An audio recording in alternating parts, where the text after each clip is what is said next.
Soal panggung nasional sebenarnya teman-teman, dengan apa yang sekarang kita lakukan di kota-kota kecil kita bisa melakukannya secara secara besar. Jadi tidak perlu takut kalau teman-teman saat ini mungkin tidak tinggal di pusat atau tinggal di kampung-kampung dan tinggal di kota-kota yang lebih kecil, kampung-kampung yang lebih kecil, tapi teman-teman bisa melakukan sesuatu yang besar. Seperti yang tadi saya bilang bahwa konsep kota itu harusnya adalah pengetahuan. Jadi dengan siapa kita bertemu, kemana kita berjalan, bahkan kita berjalan ke pedalaman atau ke kampung sekalipun, dan kita bertemu dengan orang-orang sekalipun, itu adalah pengetahuan dan itu adalah kota itu sendiri. Karena disitulah kita belajar untuk pengetahuan lokal, belajar menemukan kebijaksanaan yang ada di alam, belajar menemukan hal-hal yang barangkali selama ini tidak kita pelajari bahkan di buku dan juga di sekolah. Itu adalah pengetahuan yang sangat besar. Jadi saya pikir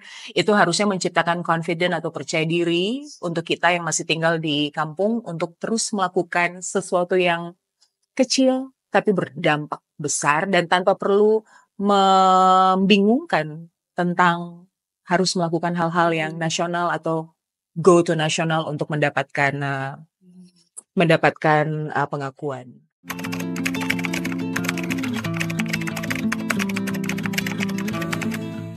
Ya, persoalan marginal itu kan persoalan, kekurangan ya. Kita selalu merasa kita kekurangan dan terbatas dalam hal apapun. Tapi sebenarnya di sisi lain, mestinya kita menjadi manusia-manusia yang kuat dengan keterbatasan itu.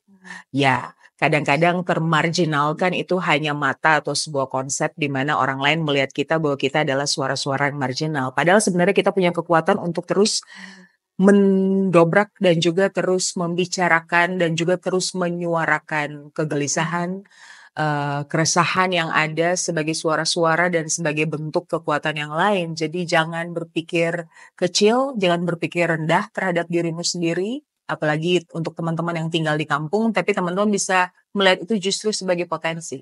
Lubang hitam di dalam diri itu banyak berbicara tentang, ya itu ada di satu puisi saya, lubang hitam. Kalau di konteks puisi itu mungkin itu tidak perlu membicarakan tentang konsep puisi itu seperti apa, tapi sebenarnya lubang hitam tuh vulnerable, kerentanan-kerentanan dan juga kerapuhan, luka-luka yang ada di dalam diri yang coba untuk dikomunikasikan lebih banyak lagi pada orang lain.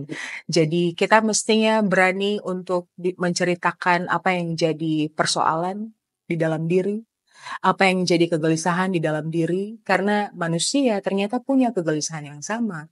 Kadang-kadang kita takut untuk menceritakannya dan kita takut mungkin untuk menangis di depan orang banyak, tapi sebenarnya sesama manusia juga punya tangisan yang sama. Lubang hitam banyak berbicara tentang itu, tentang keberanian untuk mencungkil kadang-kadang luka-luka di dalam diri dan juga tubuhmu untuk bisa diceritakan dan juga dibagikan kepada orang lain.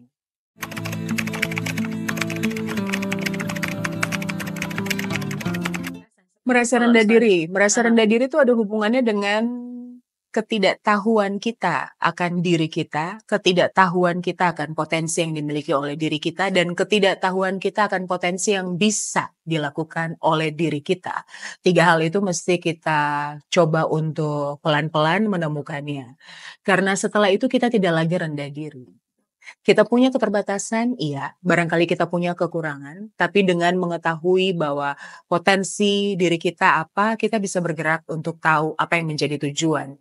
Jadi saya pikir itu masalah di mana-mana, bukan hanya masalah di kampung. Orang di kota bisa juga rendah diri karena mereka tidak punya pengetahuan akan dirinya dan tidak punya pengetahuan akan jati dirinya. Jadi yang harus dan perlu kita lakukan adalah berjalan dan juga menemukan apa yang jadi jati diri kita.